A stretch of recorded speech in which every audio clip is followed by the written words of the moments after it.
Hey out there, slot car land. How's everybody doing this fine weekend? Hope everybody's doing well.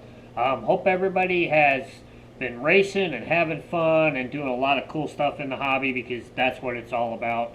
I thought we'd sit down today and just recap our last week at the Fray. Probably the best year all three of us, have ever had, especially me and Elijah. Shaden is coming on strong. He's adapting very well to all the racetracks down there and doing really, really good with his racing, and he's coming along really good. I hope everybody caught the practice races. There was one on Tuesday that we showed, two on Wednesday, one in the morning and one in the evening. The IROC racing from Orange Table, the individual race from the Blue Table, which I still haven't watched all of these videos yet. I've seen bits and pieces. I watched Shaden's run. I haven't watched Elijah's run yet. I haven't watched the A main yet. And I haven't watched hardly any of the action from the IROC day.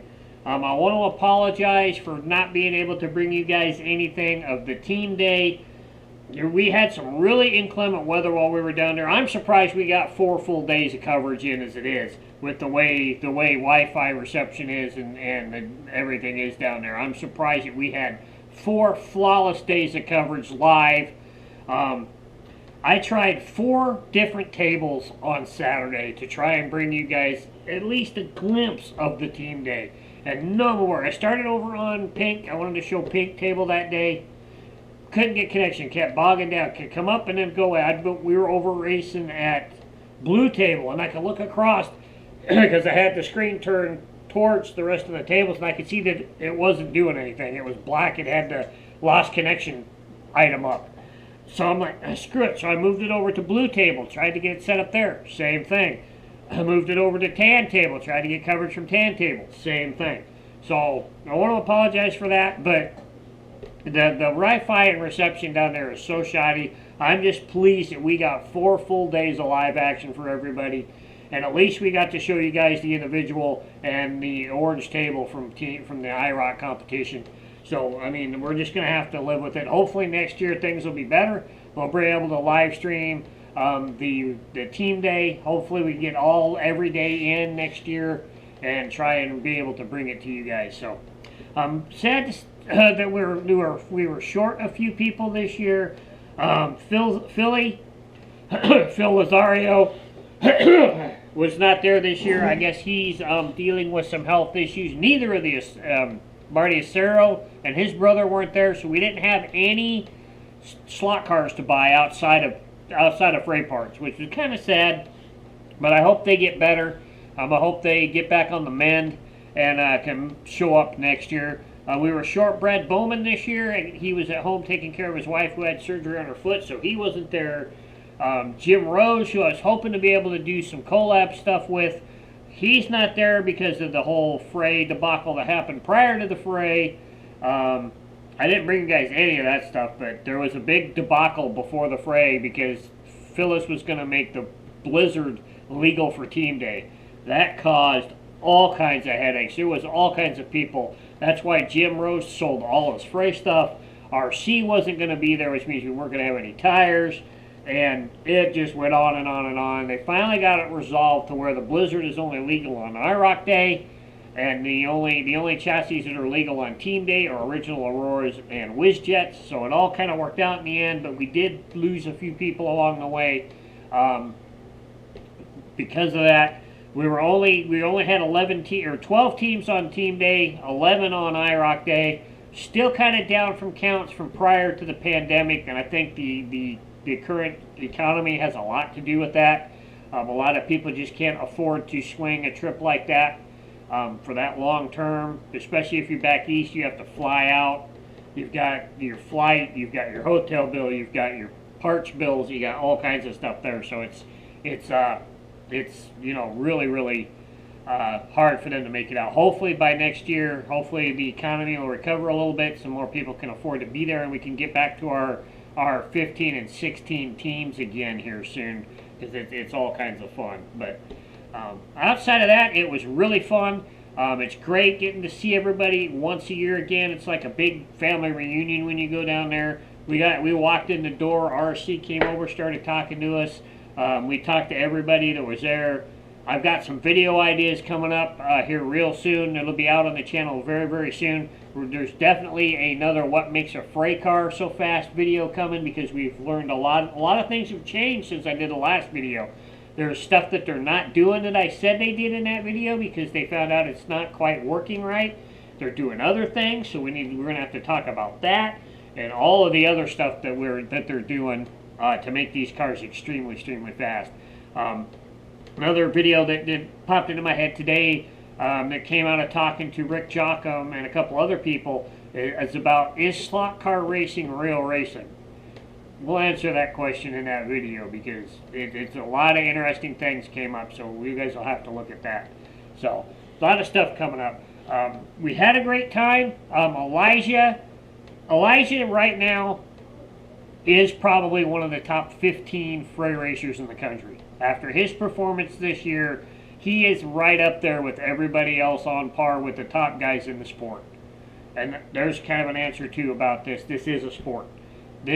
I'm going to answer that question right now. This is racing, and we'll go into that a little more in depth in that video about why slot car racing is real racing, and we'll talk about that in that video. But Elijah finished 3rd overall in IROC points, 3rd highest score in IROC points, 10th in the individual race. He made the B, didn't quite get out to make the A, but he finished in the top 10. He was 13th in overall team points scored. So top 20 in all 3 categories, top 10 in 2 of them. Just missed. He was 13th in the team day, so just outside the top 10. So Elijah is right there. Shaden finished 44th in the individual.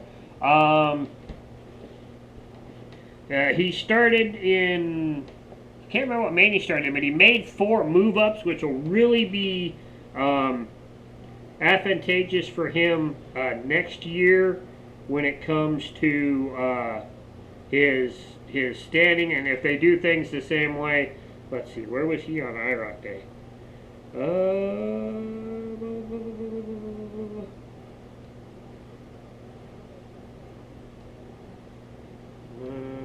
Inland McGray.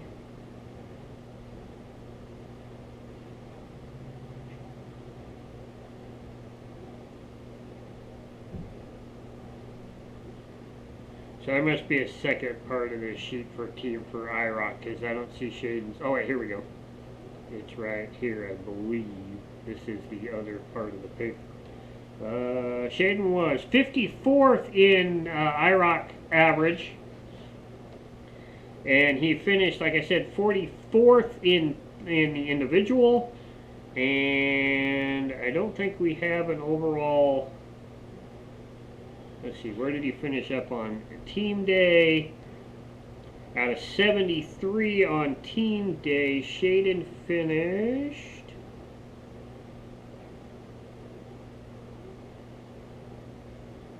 51st on team day in overall average for points. So he's getting there. I mean, he's only 16, so he's got plenty of time to move up and plenty of time to get better. Everybody loves him down there. They're saying that he's going to be right there with his brother really, really soon. I didn't fare as well. I got kind of screwed in my individual day. We were supposed to start at 11:50. That's what the time on the sheet said for the main start. It was 11:15. We had 40 minutes to go, to a block and a half to get burgers and get back.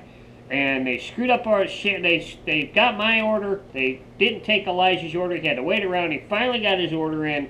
He got his burger. They didn't have his onion rings. Big fiasco. He throws me the keys. I drive back to the hall. By the time I got back to the hall, they were 3 heats into my main already. They started early, which kind of sucked. You walk in the hall, like, you're on. I'm on. I'm like, I'm on. Am I coming in? No, you're on right now. So I had to grab my car, got out of the control. I ran 3 heats, a first and 2 thirds. I almost qualified out of my main on 3 heats. I finished 4th. Kind of screwed me over a little bit there, so that kind of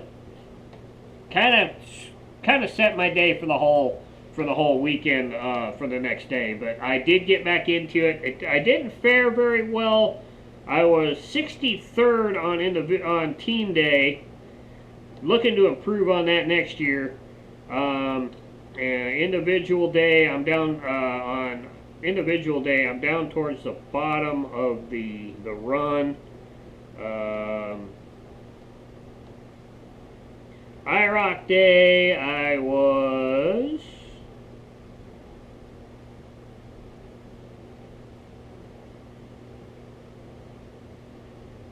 Shaden. Okay, I fared better on IROC day. I was 48, so I was higher than Shaden on point average on IROC day.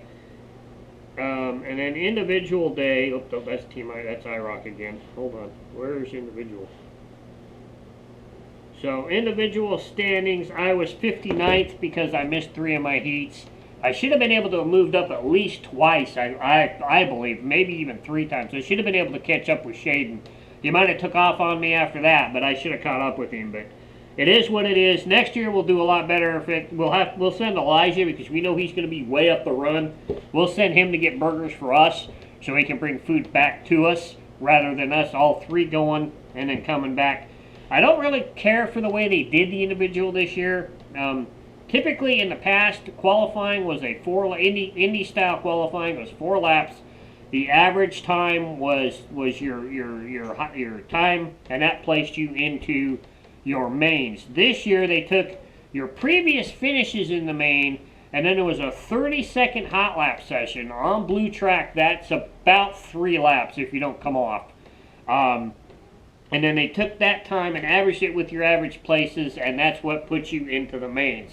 That put Elijah into the E. He moved from the E to the B.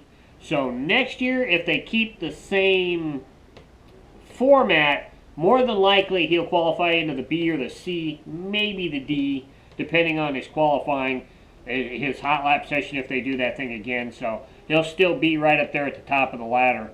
So we'll have to see what happens. Hopefully he can make it into the A next year and do us proud up here in the Pacific Northwest. But all in all, great time. I want to thank my team. We had the best team we've ever been on this year. Pretty much an all Pacific Northwest team. Mike lives in California, but he lives in Crescent City, which is about an hour and a half from the Oregon border. So we consider him by position a Pacific Northwest guy. The original team was me, Elijah Shaden, Jack Seisner, Mike Gray out of Crescent City, Paul, I can't remember how to pronounce Paul's last name. I believe he's also out of Crescent City, and Jim Atkinson out of Idaho was our team to begin with. Things got kind of pieced off. They needed a member on Arcata, so Jim went to race with Arcata. Did very well for them, as a matter of fact. And then, so it was me, Elijah Shaden, Jack Seisner, Mike, and Paul. We scored 4 victories, almost 5. We almost beat Alabama. We lost by 2 points. We needed a first and a second to take that. We got a first and a third. We couldn't quite pull it off, so we lost by 2 points to Alabama. We should have been 5-7, but we came up 4-8, or 4-7. Excuse me. So we should have been 5-8. There we go. But still, great time. That's the best we've ever finished at the Fray. We're looking forward to running with the same group again next year. Working on our cars, getting our cars better, especially mine. I'm going to be ordering some new motors. We're going to be doing some redoing some cars with some things that we've learned this year that'll be in that What Make Fray Cars So Fast Part 3 video that'll be coming out really soon. But fun, tons of great people. I mean, the people at the Fray are awesome. They're tough on the racetrack, but off the racetrack, everybody's laughing and joking and having fun and just doing all kinds of stuff. So, great year. I just can't. It was hard to leave this year. It's always hard to leave the Fray and come home, but this year was a little harder than usual just simply because of the time we had, how well we did, on top of everything else that happened that day. Elijah was so proud of Shaden that he started crying. He coached him through all 4 of his heats. He did really well. He only missed out on moving up again because he came out in the last corner going down the straightaway, and he only lost by a point. He finished fourth by 1 point. The top three transfer, so he just missed a chance to run out of his fifth main.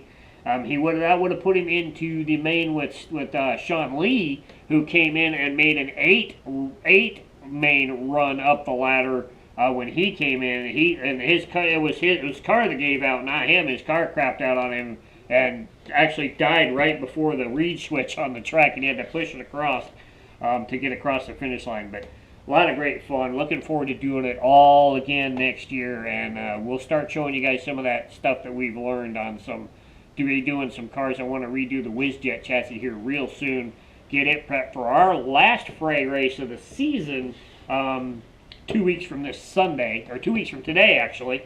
We want to get that car ready to go. We're going to throw a new armature in it and redo the gears on the gear plate on that car, and we're going to do a little tweak into that car and show you guys what they're doing to make their cars better. So be on the lookout for that video.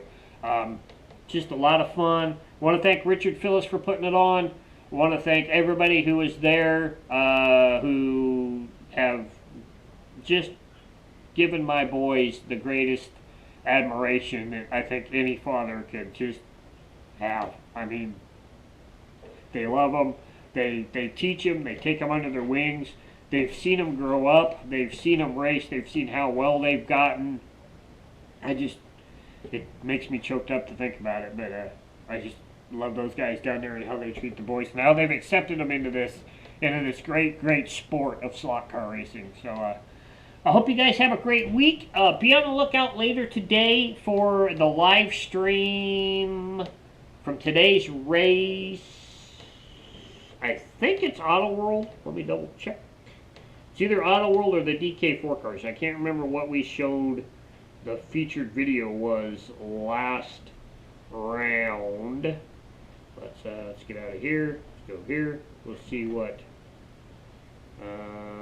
channel. Let's go live.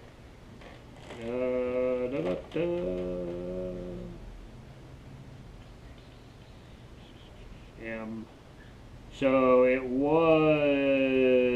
was Auto World. So the live stream will be the DK4 cars here on my track later today, probably right around noonish or a little after noon. So be on the lookout, or actually it'll be later than that because we'll run Auto World first. So it'll probably be 12:30, 12:45-ish, maybe 1 o'clock for the live stream of the DK4 cars. We're crowning champions this weekend. This is the final round for Auto World and for the DK4 car. So there will be champions crowned this weekend. So be on the lookout for that live stream.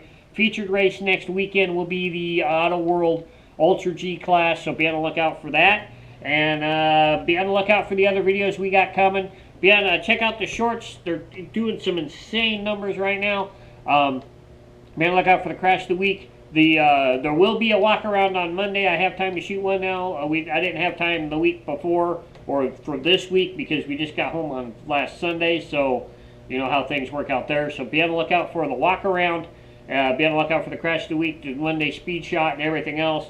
Don't forget to check out the old ones on the channel. A lot of great stuff there. And don't forget to check out everything else. And don't forget to go check out all the live action. They are kind of long, but you can kind of thumb through them or watch them piece by piece. But go check out all the live action from the Fray this year. And just have a great week. And remember to keep that pit in the slot, the wheels on the downside. Keep racing slot cars. And we'll catch you guys with the next with today's live coverage of the Jag Hobbies DK4 class here at Circuit des Mondes. Let's crown a champ this weekend, and we'll catch you guys later. I'm out. Bye.